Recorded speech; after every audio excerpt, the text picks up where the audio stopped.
हे मालिक, तू दयालु है, कृपालु है। एक माँ की तरह तू हर इंसान का ध्यान रखता है और उसे हर दुखों से छुटकारा दिलाने की कोशिश करते रहते हो। कर्मों के भोग भोगने वाला इंसान अपने कर्म बंधन से कैसे आजाद हो, ये तुम सोचते हो मालिक। उसके दुख में तुम दुखी होते हो और उसके सुख में सबसे पहले तुम खुश होते हो मालिक। श्रवण बेटा, ये कौन बोल रहा है? मेरा दोस्त कितना अच्छा बोलता है। हमेशा अकेले ही बोलता है। तुम्हारी तरह। वाह मालिक वाह, क्या क्या खेल है तुम्हारा। तुम मेरे ज्योतिष को शिरडी भेजा और अब तुम मेरे श्यामा को बड़ी भेज रहे हो। तुमने जो उसे साक्षात्कार करवाया है, उससे अब श्यामा का कल्याण होगा। मैं बहुत खुश हूँ मालिक, बहुत खुश हूँ। अरे श्रवण, बैठो बैठो बैठो बैठो। कैसे हो श्रवण? अच्छा हूँ, खुश हूँ। खुश किस बात से हो? तुम्हारे खुश होने से। हाँ?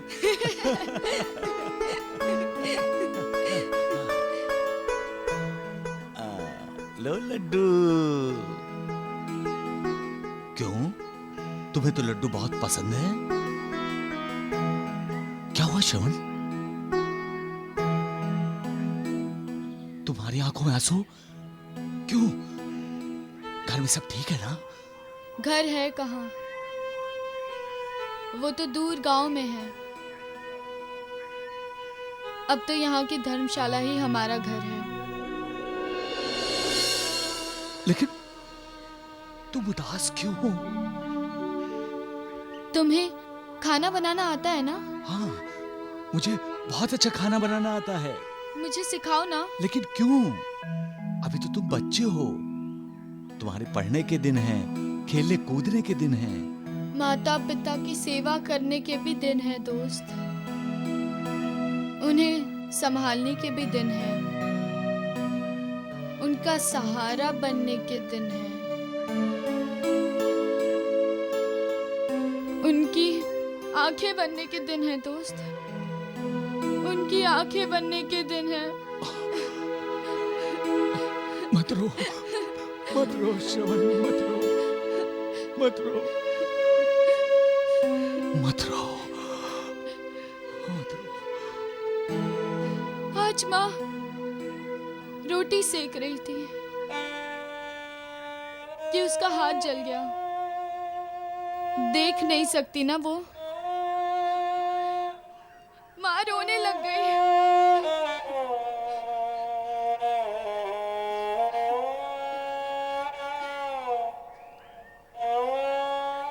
और मेरी आवाज देते ही उसने अपने आंसू पोंछ डाले। अपना दर्द भूलकर वो मेरे लिए मुस्कुराने की कोशिश कर रही थी। अपना दर्द छिपाना चाहती थी वो मुझसे। मैं इतना बड़ा हो गया हूँ, फिर भी मैं उसका दर्द दूर नहीं कर सकता, उसके आंसू नहीं पोंछ सकता, उसकी आंखों की रोशनी नहीं लौटा सकता। कैसा बेटा हूं मैं दोस्त, कैसा बेटा हूं मैं। तुम बहुत अच्छे बेटे हो श्रवण, जो तुम अपने माता पिता का इतना ख्याल रखते हो, उन्हें सुख देने की, उन्हें सुखी देखने की कोशिश करते हो। तुम हमेशा भगवान से बातें करते हो ना, तो फिर उसे बोलते क्यों नहीं कि वो मेरे माता पिता की दृष्टि लौटा दे।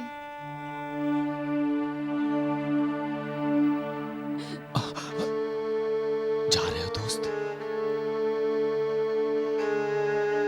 जब तुम पास होते हो तो जाने का जी नहीं करता, लेकिन आज मुझे जाना होगा।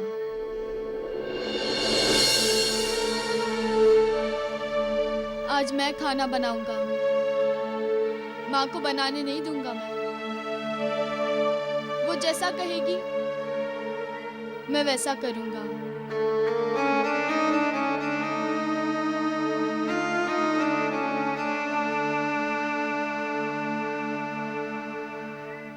मालिक, कब तक श्रवण की परीक्षा लेते रहोगे मालिक? कब तक? उस श्रवण पर रहम क्यों नहीं करते हो मालिक? पूर्व जन्मों के बंधनों से आजाद क्यों नहीं करते मालिक? इसीलिए तो दुनिया वाले तुम्हें कठोर कहते हैं, निर्दयी कहते हैं। उन्हें दिखा दो मालिक कि तुम कितने नर्म, कितने मुलायम दिल के हो, कितने दयावान हो। अपनी करुणा की, अपनी कृपा की बरसात करो मालिक, और हंसी खुशी की फसल उगाओ।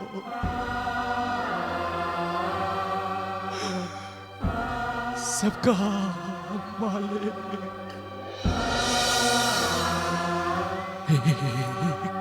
दोस्त, दोस्त, इधर आओ। क्यों? जल्दी आओ, जल्दी आओ। आता हूं।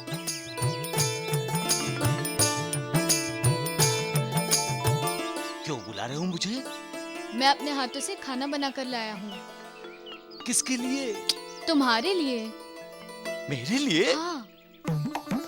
अरे तो चलो यहाँ से चलते हैं, हाँ। नहीं तो ये सब लोग खा जाएंगे। हाँ। मेरे लिए कुछ नहीं बचेगा। हाँ चलो। चलो चलो चलो चलो चलो चलो चलो।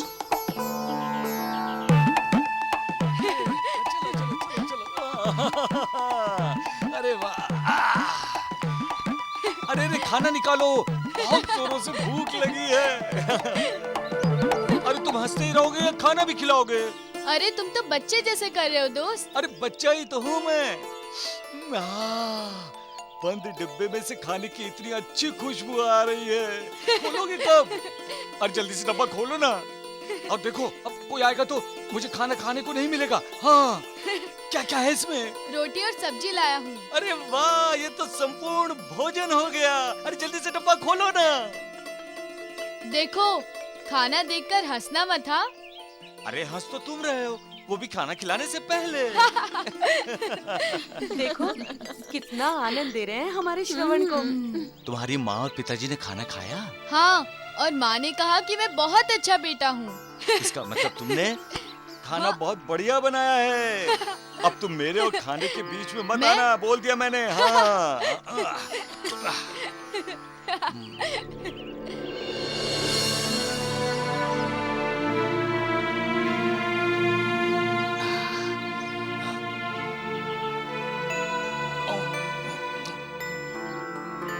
वाह,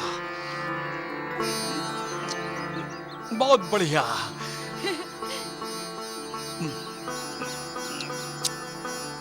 उंगली तक चाट गया मैं। लक्ष्मी, बाबा।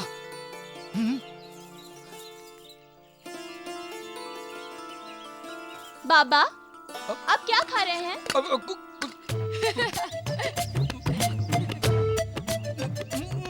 तो फिर आपके मुंह में क्या है?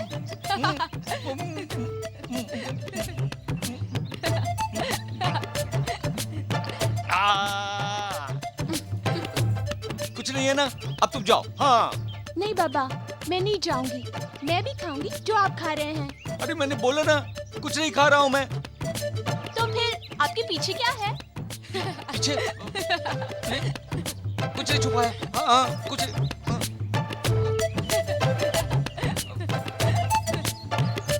अरे ये अरे, क्या है? कहाँ? वो आपके पीछे? कहाँ? अरे देखो लक्ष्मी, तुम मेरे पीछे क्यों पड़ी हुई हो? जा अपना काम कर। देखो श्रवण, अब चाहे कुछ भी हो, तुम मेरे लिए जो सामान लाए हो खाने के लिए, वो मैं किसी को नहीं दूंगा। मैं सब खा के ही दिखाऊंगा। हाँ।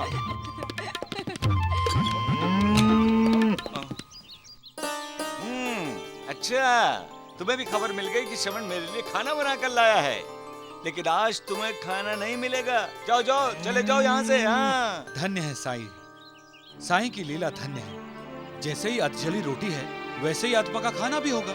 बेचारे श्रवण को भला कोई खाना बनाना आता है, लेकिन श्रवण को खुश करने के लिए उसके खाने की कितनी तारीफ कर रहे हैं। यही तो साईं बाबा की महिमा है।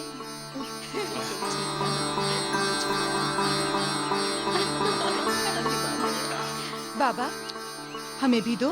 हाँ, हमें भी दो ना बाबा। दीजिए ना। बाबा हमें भी दीजिए ना। तुम सब एक साथ आ गए, मुझे मालूम था।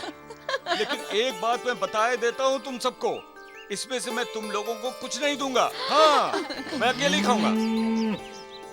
तो दे दो ना दोस्त। फिर मेरा क्या होगा श्रवण? मैं तुम्हारे लिए फिर से बना दूंगा। माँ और पिताजी कहते हैं दरवाजे पर आए हुए किसी को भी खाली हाथ नहीं लौटाना चाहिए। दरवाजा? लेकिन यहाँ दरवाजा कहाँ है श्रवण? अगर दरवाजा नहीं है तो हमें समझ लेना चाहिए कि यहाँ पर दरवाजा है। तो इन्हें भी समझ लेना चाहिए कि इन्होंने खाना खा लिया। हाँ।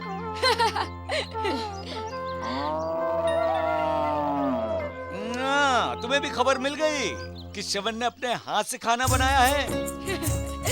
तेनू, बार बार मुझे बताने की जरूरत नहीं है, तुम्हें भी श्रवण के हाथ का बना खाना चाहिए ना। हाँ। अपने हाथ से गाय माता को खाना खिला दो। लो खा लो, खाना था ना तुम्हें।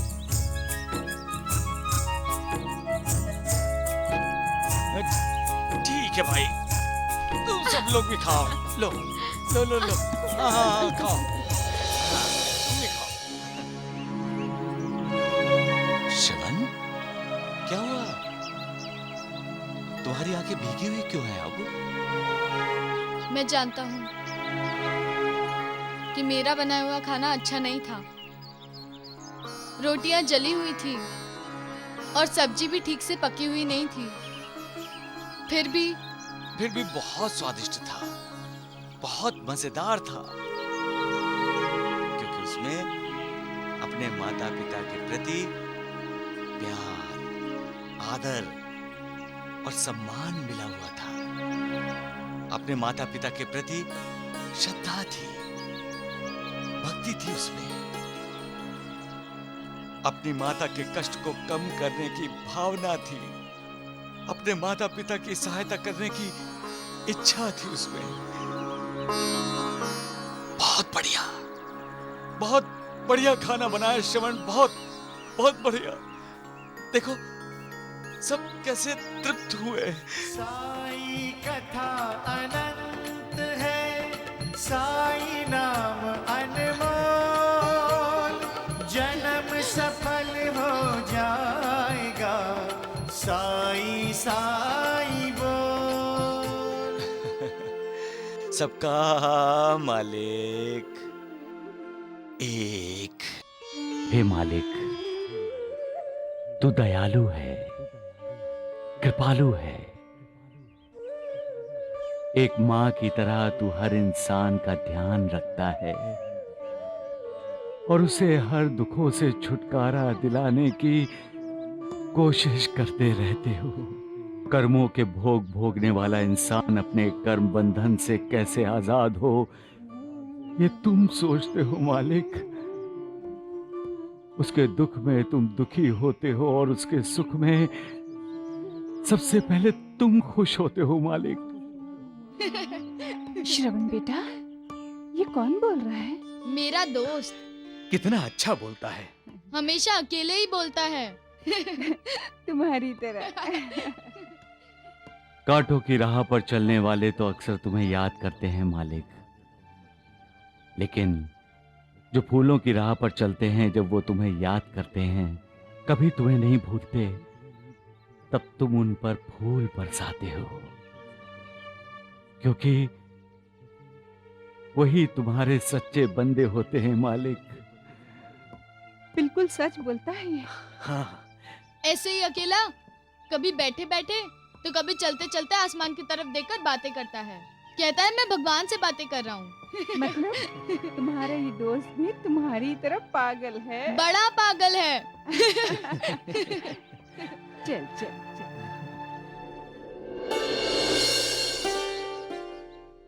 अरे शवन दोस्त तुम आओ।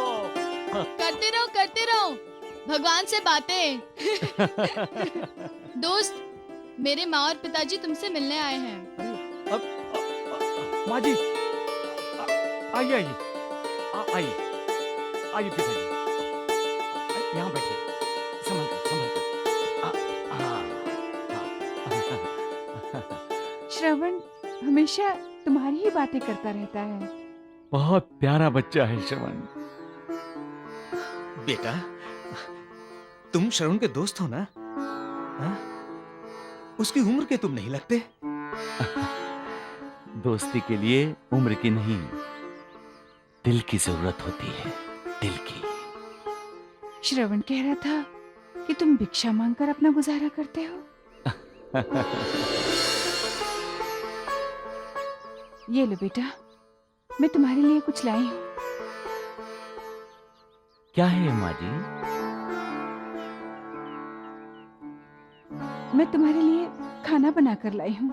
जो साईं दुनिया के खाने का प्रबंध करता है, उसके लिए श्रवण की माँ खाना लेकर आई है। माँ ने अपने हाथों से बनाया है, मैंने नहीं।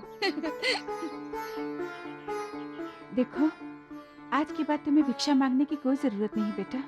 तुम धर्मशाला आकर मुझे आवाज दे दिया करना, मैं तुम्हें खाना खिलाऊंगी। अंधी हो तो क्या हो गया, खाना तो मैं बना ही सकती हूँ ना। उस दिन श्रवण का बनाया हुआ आधा कच्चा आधा पक्का और जला हुआ खाना भी आपने बड़े प्यार से खाया था। ये बात तो हमको श्रवण ने ही बताई थी। खा लो बेटा, खा लो, हमारे सामने बैठकर खाओ।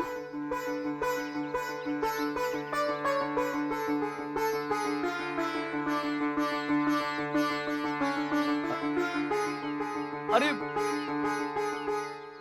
सगुण, लक्ष्मी की माँ, सकुबाई, अरे लक्ष्मी बेटी, देखो माँ जी मेरे लिए खाना बना कर लाई है। हाँ, आ जाओ आ जाओ। हाँ।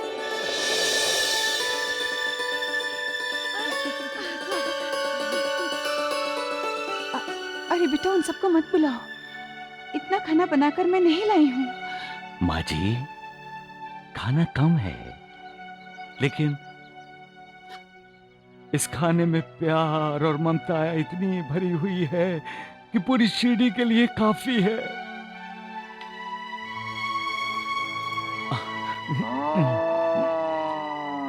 अरे धेनु, तुम भी आ गई। खाना कम है, माँ जी मेरे लिए खाना लाई हैं, ज्यादा नहीं दूंगा खाना मैं। हाँ, बोल देता हूँ। साई कथा अनंत है, साई नाम अनमोल, जन्म सफल हो जाएगा, साई साई बोल। साई राम साई श्याम, दुख भंजन तेरु नाम। बेटा, तुम बड़े हो, हमारे श्रवण का ख्याल रखना। श्रवण मेरा ध्यान रखता है माँ जी। बेटा, हम दोनों तो अंधे हैं, न जाने क्या होगा, ये तो भगवान ही जानता है। हमारी बात, हमारे श्रवण का ख्याल रखना। तुम उसके अच्छे दोस्त तो हो ही, तुम उसके अच्छे माता पिता भी बन जाना। माँ, बेटा, हमें अपने घर ले चल बेटा। हाँ माँ। चल। और हाँ, हाँ, अपने दोस्त को खाने पर लाना भूलना नहीं बेटा।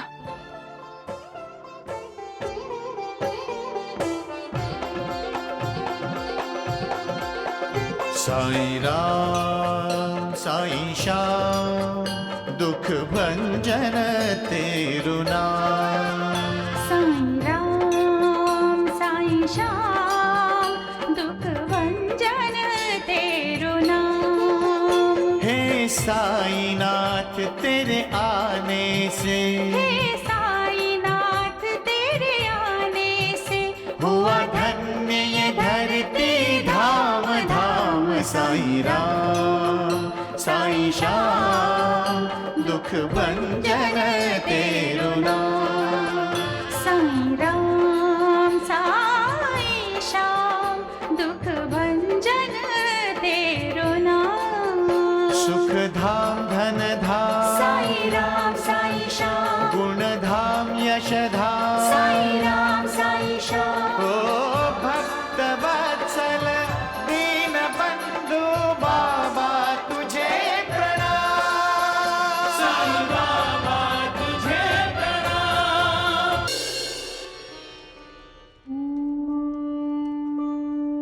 साईनाथ, मैं जानता हूं तुम मुझसे क्या पूछना चाहते हो महासापति।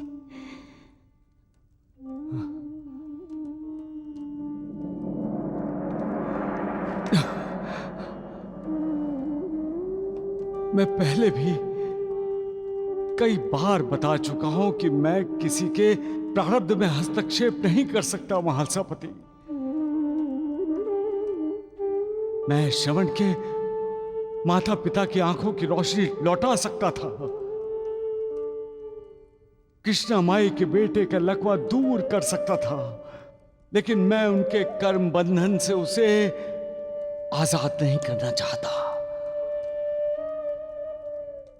अपने किए के कर्मों का फल तो हर किसी को भुगतना ही पड़ता है। इस जन्म में नहीं भुगते तो अगले जन्म में भुगतना ही पड़ता है। फिर वही दुख, वही बीमारी, वही अशांति। मुझे मालिक ने सबको करुणा देने के लिए भेजा है। मैं भी चाहता हूं कि हर किसी का दुख दूर हो, हर कोई पीड़ा से मुक्त हो। क्या मैं ये कर नहीं सकता? कर सकता हूं महासापति,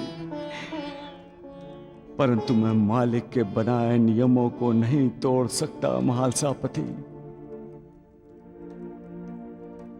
मालिक ने रात इसलिए बनाई है कि दिन का महत्व इंसान की समझ में आए। दुख नहीं होगा तो सुख की अहमियत ही नहीं होगी। पापों की, बुरे कर्मों की सजा इंसान नहीं भुगतेगा तो पुण्य कौन करेगा? अच्छे कर्म कौन करेगा? सत्कर्मों पर, अच्छे कर्मों पर, किए हुए पुण्यों पर यह दुनिया चलती है महासापति। अब तुम ही बताओ महासापति कि लोग पाप और पुण्य के फर्क को नहीं जानते? जानते हैं साईनाथ। फिर भी किसी एक पल के लिए अपने बेकाबू मन के अधीन होकर पाप कर बैठते हैं। उस पाप का आनंद क्षण भर के लिए होता है, लेकिन उसकी सजा उन्हें जिंदगी भर भुगतनी पड़ती है। और कभी कभी तो अगले जन्म में भी महासापति बुरे कर्म और पाप ही इस दुनिया की तरक्की को रोक लगाते हैं। साईनाथ, क्या इसका कोई उपाय नहीं है? एक ही उपाय है महासापति, संयम। अपने मन को काबू में रखना। इसलिए तो मैं कहता हूं,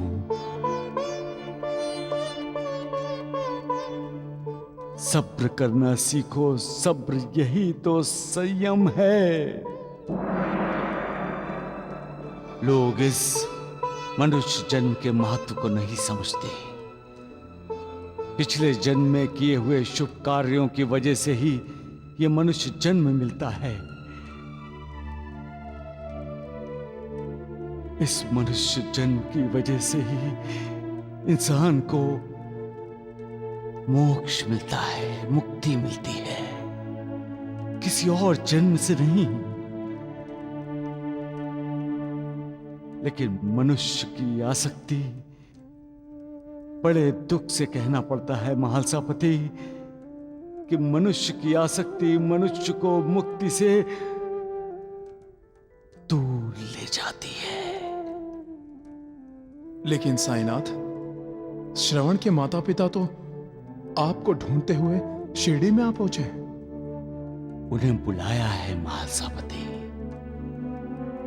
मैं बुलाता हूं तभी तो कोई शिरडी में आता है।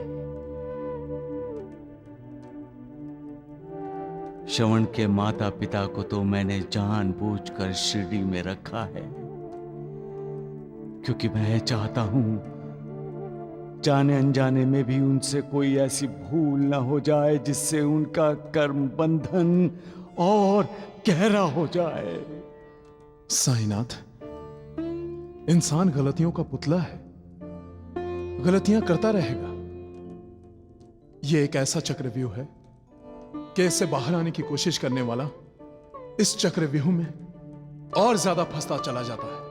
महालसापति, जो मालिक की भक्ति करता है उसे मालिक कभी चक्रव्यूह में फंसने नहीं देता, बल्कि उसे चक्रव्यूह से बाहर निकालने में मदद करता है।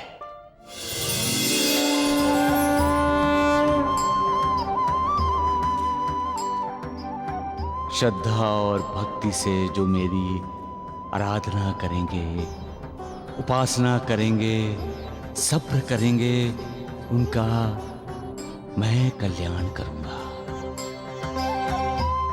केवल साईं साईं जाप करने वालों का भी मैं उद्धार करूंगा। मेरी पूजा, आराधना, उपासना के लिए कोई साधन, सामग्री या अष्टांग भोग की जरूरत नहीं है। मैं भक्ति और सिर्फ भक्ति में ही निवास करता हूं और अपने भक्तों का उद्धार करता हूं। मुझ पर विश्वास रखोगे तो इस देह को त्यागने के बाद भी मेरी अस्थियां आशा और विश्वास का संचार करती रहेंगी। मेरी समाधि भी वार्तालाप करेगी। मेरे चले जाने के बाद निराश न होना, मुझे निरंतर स्मरण करते रहना और सदा मुझ पर विश्वास रखना। तुम्हारा कल्याण होगा। जो भी इस द्वारिका माई की सीढ़ियां चढ़ेगा उसका उद्धार निश्चित है। सबका मालिक एक।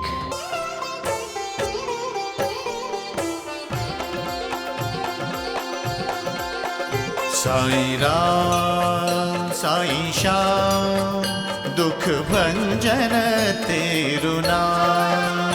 साईं राम श्याम दे। साईं श्याम ओ माई, दुख एक श्याम भंजन दे। तेरु नाम। हे साईनाथ तेरे आने से, हे साईनाथ तेरे आने से हुआ धन्य। अरे श्रवण दोस्त।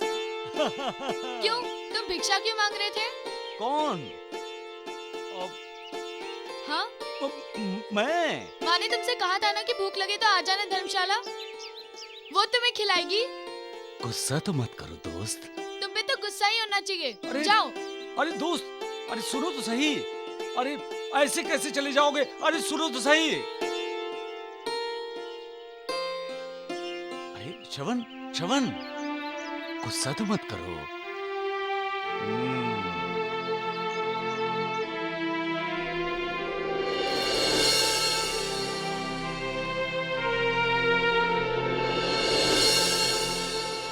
साईं बाबा का श्रवण के साथ अनोखा रिश्ता बन गया है। ये तो भक्त और भगवान का रिश्ता है।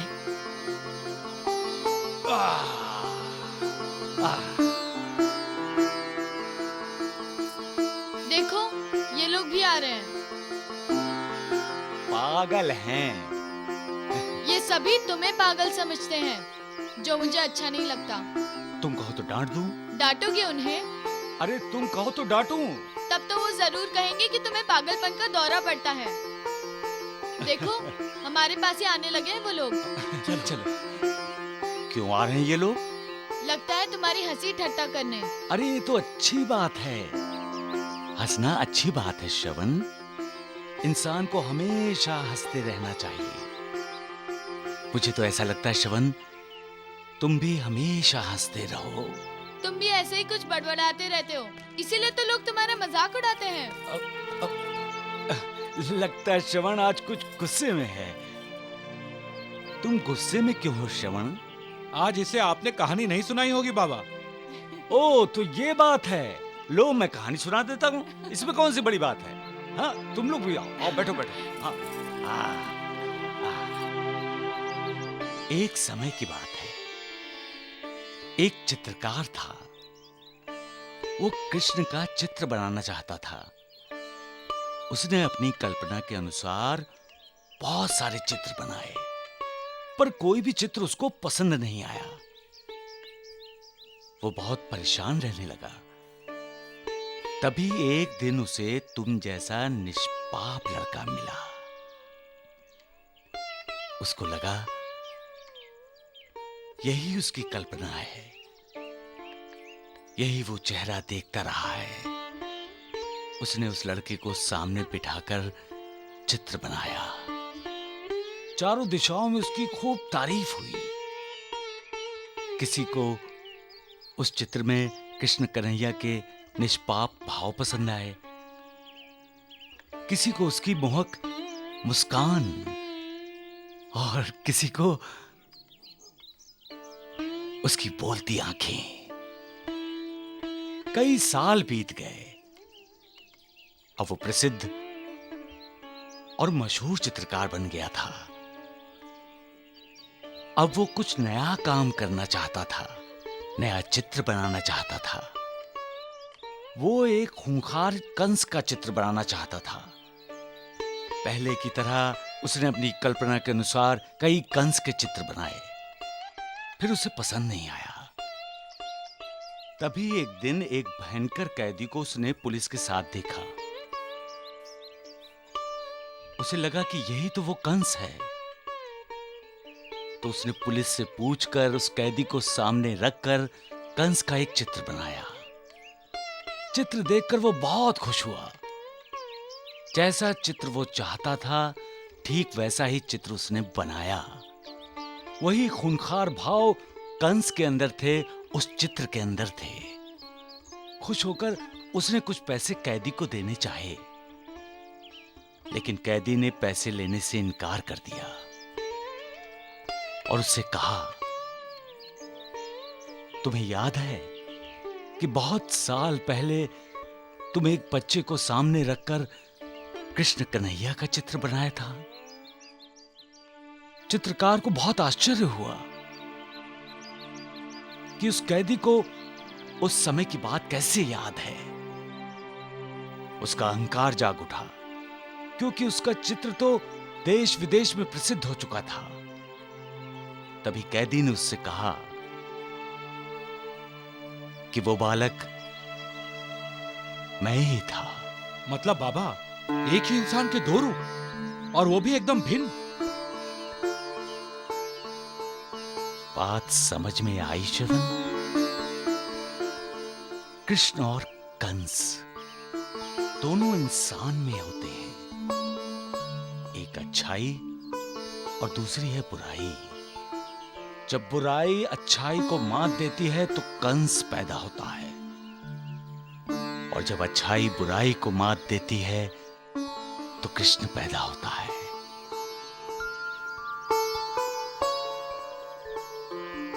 तुम्हें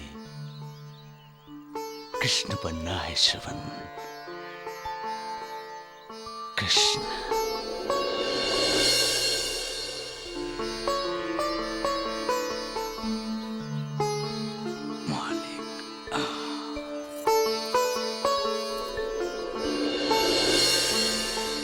मैंने बहुत कोशिश की सरस्वती, पर जानकी का रिश्ता वहां नहीं बना। इसमें निराश होने की कोई बात नहीं है। रिश्ता तो वहीं होगा बहन, जहां लिखा होगा। दुनिया में अच्छे लड़कों की कोई कमी नहीं है, और हमारी जानकी को तो बहुत अच्छा लड़का मिलेगा।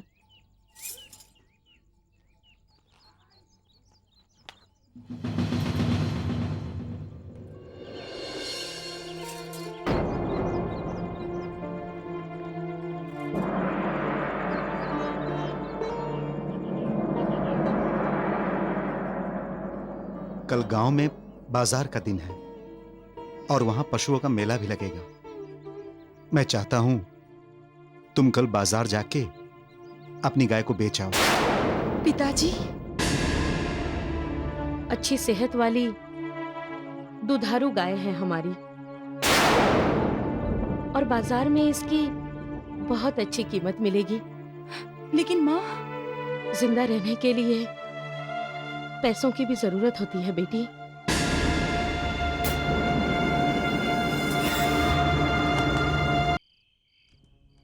महालसापति, विश्वास किस पर करना चाहिए? दोस्ती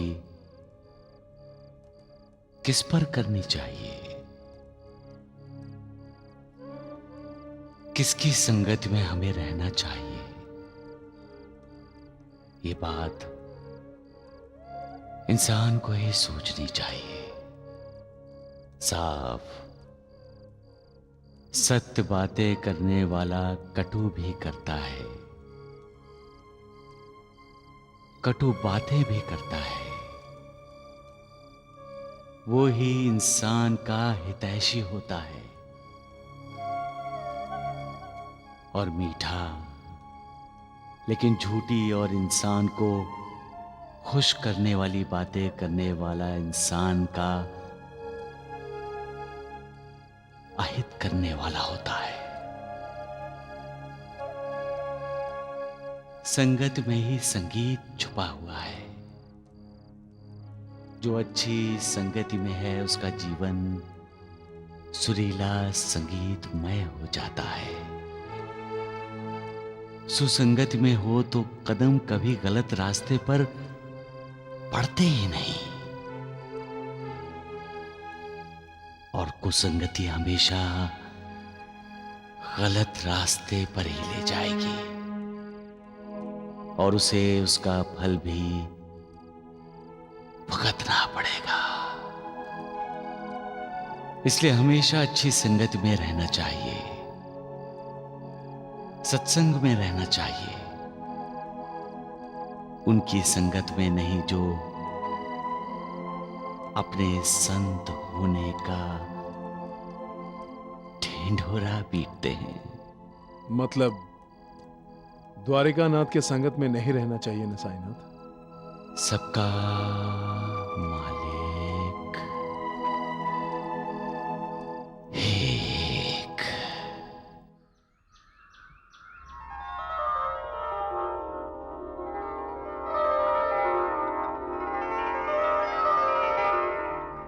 नारायण राव, जी चाची।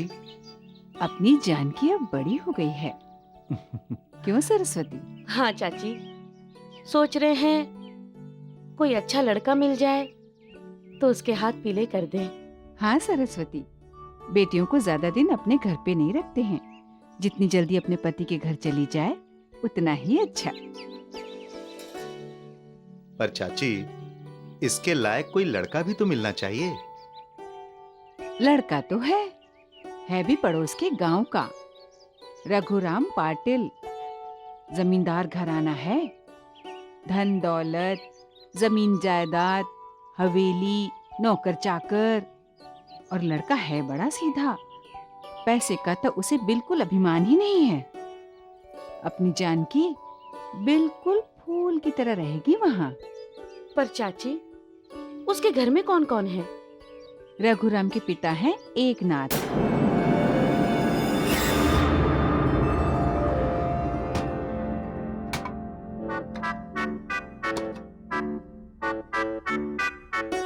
और रघुराम की माँ है अंबिका।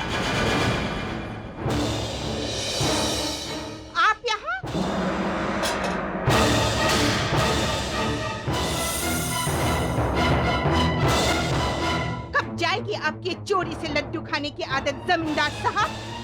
बड़ा बेटा रघुराम का बड़ा भाई सदाशिव और उसकी पत्नी यानी रघुराम की भाभी कल्याणी। सदाशिव और कल्याणी का बेटा यानी रघुराम का भतीजा राजीव। गिरा दिए ना सारे लड्डू आपने दादाजी, वो भी दादी के गुस्से से। कौन बचाएगा आपको? चाचा, रघु चाचा, दादी मुझे मार रही है। रघु चाचा, दादी मुझे मारती है। माँ, क्या कह रहा है ये? तुम चुप रहो रघुराम। जैसे दादी के सामने दादाजी चुप रहते हैं, वैसे चुप रहो रघु चाचा। नालायक, छोटा मुंह बड़ी बात। ऐसा समृद्ध परिवार है, दुनिया के सारे सुख जानकी के सामने हाथ जोड़े खड़े रहेंगे। तुम कहो तो मैं वहाँ बात चला दूं? मेरी एक ननद उसी गांव में रहती है। शुभ काम में देर क्यों चाची?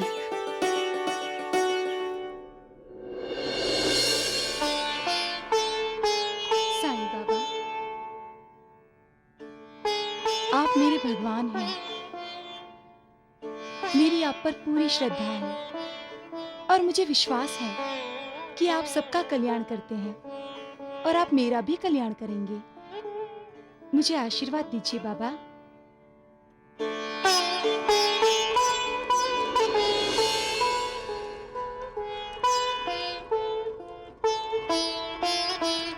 मैं अपने भक्तों के कल्याण के लिए हमेशा चिंतित रहता हूँ। मेरा भक्त मेरे करीब हो या 7 समुंदर पार, मेरा सदा उस पर ध्यान रहता है। जो अनन्य भाव से मेरी शरण में आता है, मुझ पर पूर्ण विश्वास रखता है, मैं उसे हर पाप से मुक्ति देता हूँ और उसका उद्धार करता हूँ। सबका मालिक एक।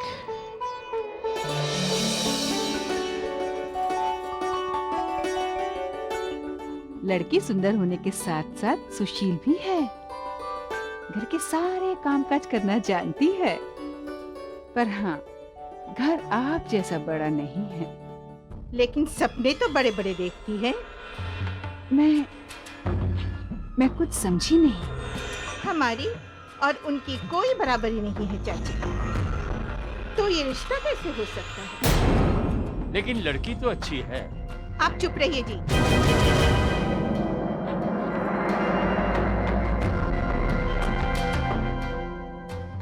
बहू घर की लक्ष्मी होती है। क्या ये लक्ष्मी बनकर हमारे घर आ सकेगी? कैसे आएगी?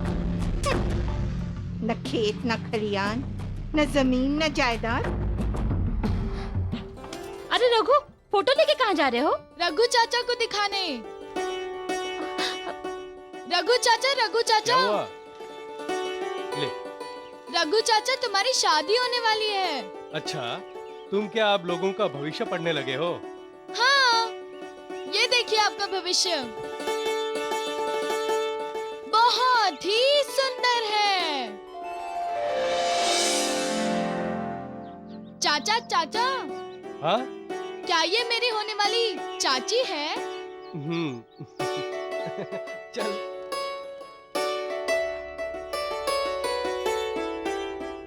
रघु चाचा, रघु चाचा, मुझे होने वाली चाची बहुत पसंद है। ए राजीव, तू दिन पर दिन बहुत शरारती होता जा रहा है। किसी न किसी दिन मार खाएगा मेरी हाथों से।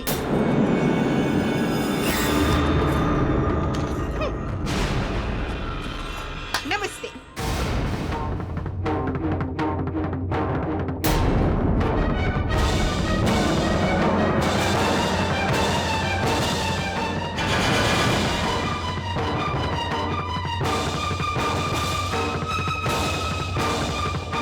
माँ,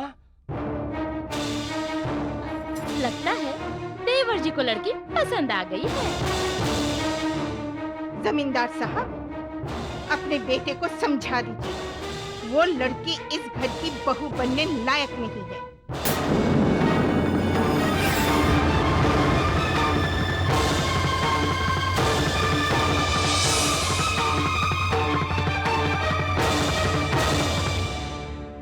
कौन लायक है और कौन लायक नहीं है, ये तय करने वाले हम कौन होते हैं? किसी गरीब के घर पैदा होना या अमीर के घर पैदा होना ये हमारे हाथ में नहीं है। गोरे रंग वाला काले काम करता है और काले रंग वाला अच्छे काम करता है, तो हम किसे नालायक मानेंगे और किसे लायक? हम में जो खामियां, जो कमियां होती हैं, जो उन्हें दूर करने की कोशिश करता है, वो लायक है। जो अपने आप में तब्दीली लाने की कोशिश करता है, वो ही कुछ कर पाता है। सिर्फ अमीर घर में पैदा होने से किसी को लायक नहीं मानना चाहिए। इसलिए किसी पर उंगली उठाने से पहले उसे परख लेना जरूरी है।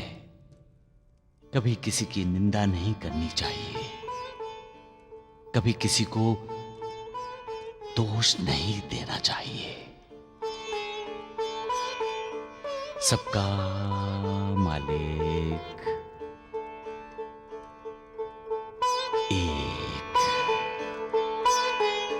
मैंने बहुत कोशिश की सरस्वती, पर जानकी का रिश्ता वहां नहीं बना।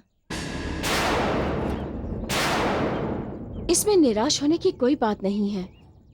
रिश्ता तो वहीं होगा बहन जहां लिखा होगा। दुनिया में अच्छे लड़कों की कोई कमी नहीं है, और हमारी जानकी को तो बहुत अच्छा लड़का मिलेगा।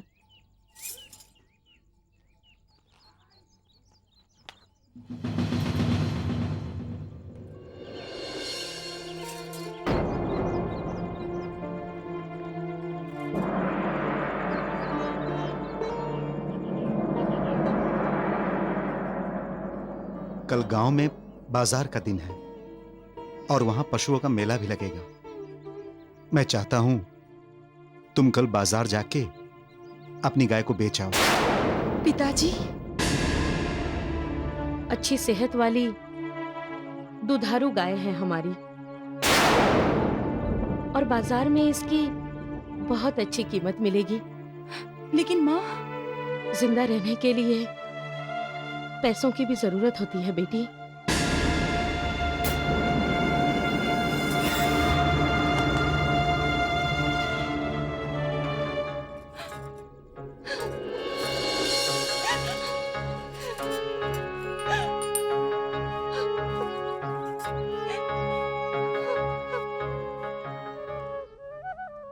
साईं बाबा, आप देख रहे हैं ना, हमें जिंदा रहने के लिए अपनी प्यारी पौना को बेच देना होगा।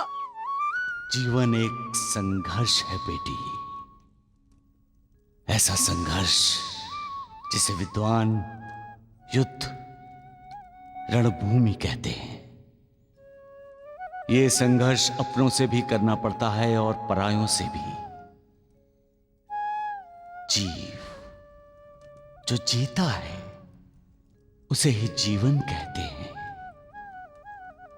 जीवन में सुख दुख, फूल कांटे, उतार चढ़ाव, अपने पराए, सबसे मुलाकात होती है। हार जीत तो जीवन का एक हिस्सा ही है। जैसे सूर्यास्त के बाद सूर्योदय और सूर्योदय के बाद सूर्यास्त होता है, उसी तरह जीवन में भी सुख और दुखों का उदय और अस्त होता रहता है। सुख का उदय हुआ तो इंसान को खुशी से पागल नहीं होना चाहिए।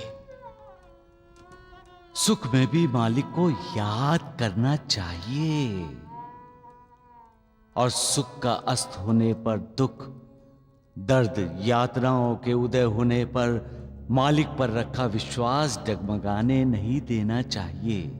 जीवन में हमें बहुत लोग मिलते हैं, उनमें अच्छे भी होते हैं और बुरे भी। कोई मित्र बन जाते हैं तो कोई शत्रु बन जाते हैं। सुख दुख भी हमें ऐसे ही मिलते रहते हैं। उनसे ना हमें विचलित होना है, ना ही प्रभावित होना है। मालिक को याद करते हुए जीवन गुजार देना चाहिए।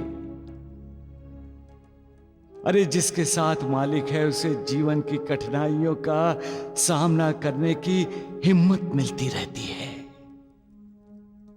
धैर्य मिलता रहता है। सबका मालिक एक। ये गाय आ गए। नहीं भाई, अरे बराबर बोलो, कितना होता है? भैया अभी तक तो कोई ऐसी गाय नहीं दिखी जो माँ की पसंद पर खरी उतरे। माँ की पसंद की गाय नहीं मिली ना तो हम लोग नहीं खरीदेंगे। कौन डांट खाएगा माँ की?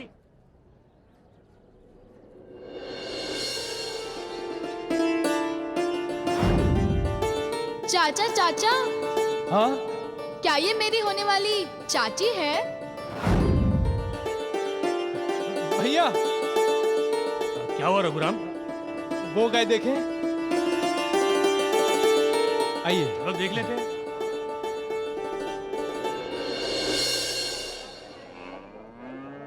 क्या दाम है इस गाय का? गाय नहीं, पौना। पौना नाम है इसका। बेचने के लिए ही लाई होना इसे। 2000 रुपए। क्या कहा?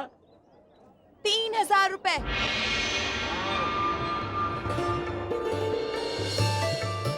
अरे ये लड़की थोड़ी पागल है, पहले 2000 बोल रही थी, अभी 3000 बोल रही है। चलिए भैया कोई और गाय देखते हैं। चलिए। पौना, मैं तो बाजार बंद होने का इंतजार कर रही हूँ। कब ये बाजार बंद हो और कब मैं तुम्हें घर वापस ले जाऊं। रघुराम जी, पता नहीं मुझे बार बार ऐसा क्यों लग रहा है कि इस लड़की को मैंने पहले भी कहीं देखा है। भैया मुझे तो वो गाय बहुत पसंद आई है, फिर से उसे देखें। वो 3000 रुपए वाली? हाँ आइए ना। ए लड़की सुनो, गाय बेचनी नहीं है क्या? कोई खरीदने वाला ही नहीं है। 3000 रुपए देते हैं हम तुम्हें। 3000 रुपए? मेरा मतलब पौना के। हाँ, तब 3000 कहे थे, लेकिन अब 5000। चलो ठीक है।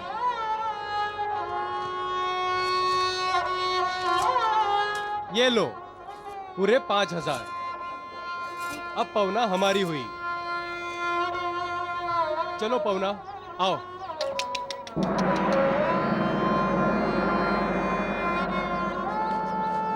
सुनिए जी। पौना हमारे परिवार की सदस्य की तरह थी। हमने पौना को कभी मारना पीटना तो दूर, कभी डांटा भी नहीं। आप भी इसे नहीं डांटेंगे। आप इसे ले जाइए। इसमें से आप 4000 रुपए निकाल लीजिए। मैं पौना को बेचना नहीं चाहती थी, इसीलिए उसकी कीमत बढ़ा चढ़ाकर बोल रही थी। लेकिन पौना को तो हमने 5000 में ही खरीदा है। अब ना तो हम पैसे वापस लेंगे और ना तुम्हारी पौना को तुम्हें वापस देंगे। आओ पौना, आइए भाई साहब। सुनिए तो, देखिए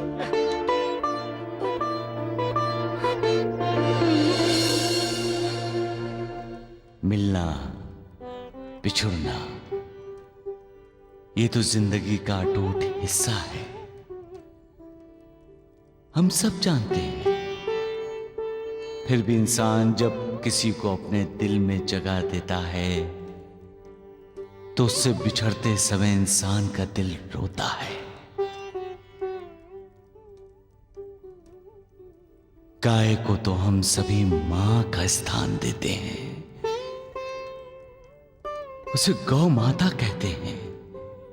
क्यों? क्योंकि गाय हमें दूध देकर हमारे परिवार का लालन पालन करती है, हमारी उसके प्रति श्रद्धा हो जाती है, प्रेम हो जाता है। और गाय ही क्यों, हम किसी भी जानवर को पालते हैं तो उस जानवर के प्रति हमारे दिल में लगाव हो जाता है, वो लगाव ही प्रेम और ममता का छोटा सा रूप है। वो पालतू जानवर हमारे परिवार का एक सदस्य बन जाता है, और जब वो हमें छोड़कर जाता है या हम उसे अपने से अलग करते हैं, उसे किसी दूसरे को दे देते हैं, तो मन तो रोएगा ही। उस जानवर का भी मन रोएगा और तुम्हारा भी, जिसे आपने पाला, जिसे आपने प्यार दिया, उसे बेच दिया। अपने प्यार को बेच दिया आपने, अपनी ममता को बेच दिया। किस लिए?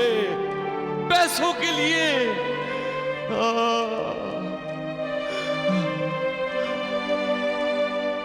रहम कर मालिक, रहम कर। अपने इंसान को सद्बुद्धि दे मालिक, सद्बुद्धि दे।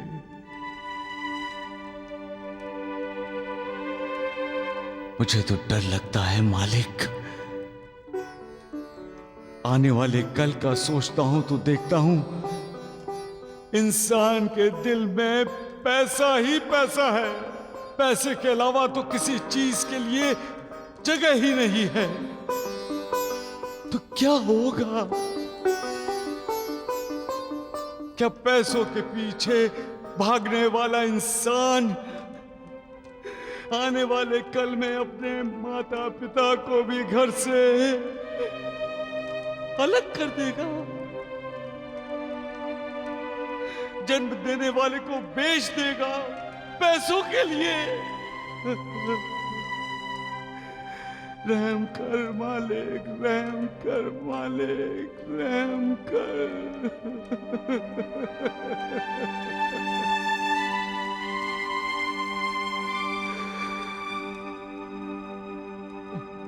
सबका मालिक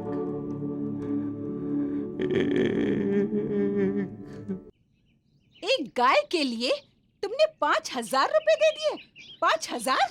लेकिन गाय अच्छी है दादी, सुंदर है। चाचा, इसका कोई नाम भी है? चुप। जानकी। जानकी? जानकी तो उसी लड़की का नाम था जिसका रिश्ता लेकर चाची आई थी।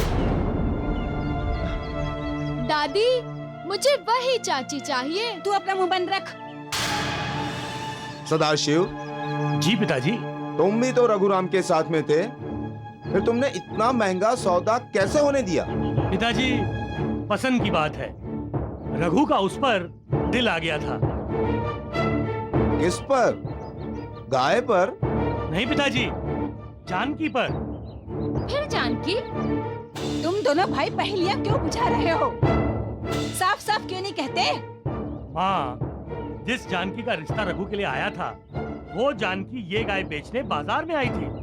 अच्छा, तो उसे साक्षात सामने देखकर रघु उस पर मोहित हो गया। जानकी है ही ऐसी माँ। जो घर की गाय बेचने बाजार में आती है, उसके घर की हालत क्या होगी, ये तो सोचो। माँ, हमें उसके घर से क्या लेना देना?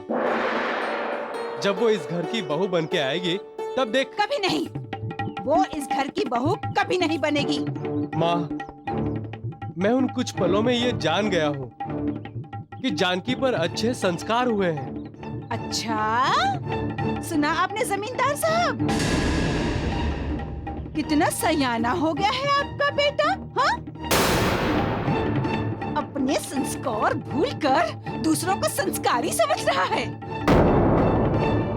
लेकिन माँ, लड़की सच में अच्छी है। तुम भी इस पगले का साथ दे रहे हो? जरूर उस लड़की ने तुम दोनों पर कोई जादू टोना किया है, लेकिन इतना समझ लो, वो लड़की इस घर की बहू कभी नहीं बनेगी।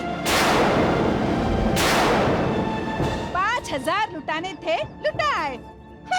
मूर्ख कहीं के। माँ,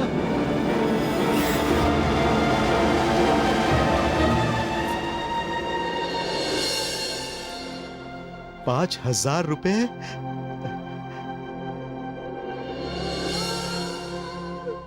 रो मत बेटी,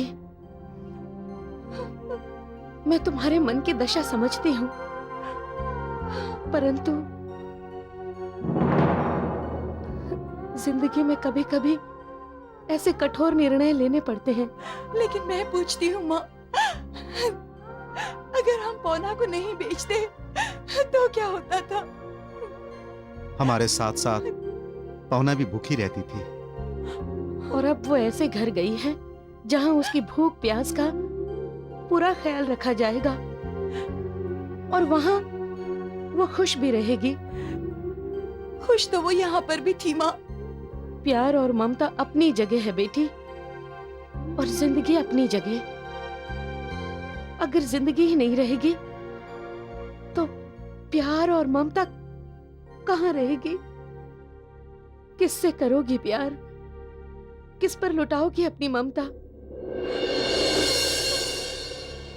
और इन 5,000 रुपयों से हम बड़ी धूमधाम से तुम्हारी शादी कर सकते हैं बेटी। हाँ, पौना को बेचकर पाए हुए पैसों से मैं अपनी शादी कभी नहीं करूंगी माँ, कभी नहीं करूंगी। ऐसे सुख पर मैं लानत भेजती हूँ। ये 5,000 रुपए मेरे लिए जहर के समान है।